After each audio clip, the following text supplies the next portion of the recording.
6 resignation letters in just a week. But one board member I spoke to who resigned said the board has been a revolving door for years. This matters because taxpayer dollars are sustaining a board struggling to keep its members. Back in 2022, hundreds of sponsors rallied around the idea of building my sister's house. No, not my sister, but a place to build sisterhood, where their goal is to challenge the stereotypes associated with halfway houses. Investigators say they spent 13 years tracking down the man who killed Jonathan Salter. They walked the man they say committed this crime into this courtroom for the first time. In Harkers Island, 2 tornadoes swept through, leaving a sight no one wants to wake up to. A 2x4 through the window. These autopsy reports reveal that 22-year-old Jaden Harrison was shot in the head. His body was found at the Planet Fitness parking lot on July 4th.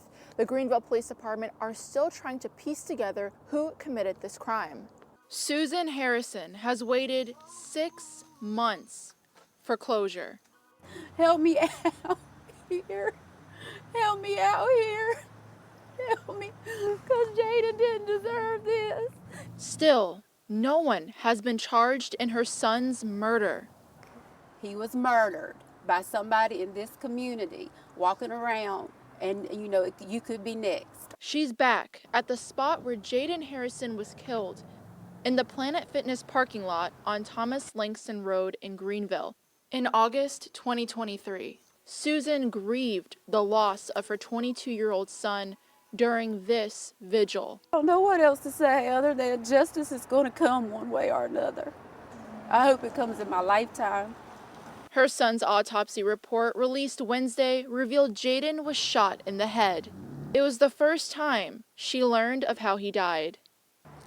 But if you know what it's like to actually read in black and white in clinical terms what your child suffered and went through, it took his life away. It's heartbreaking to know that my child went through this. Before Jaden was tragically taken, Susan says he was starting to meal prep, journal, and write out his goals. She tells me he wanted to improve his life by going to the gym, the last place he was seen alive. And that hurts, to know that your child suffered like that and you couldn't do anything about it. Greenville police released this surveillance photo of someone they say was nearby around the time Jaden was killed. I just want the community to know that, this could be your kid. This could be you next. While these autopsy reports are disturbing, Suzanne Harrison hopes that it's one step closer to justice. In Pitt County, Bilyana Garland, News 12.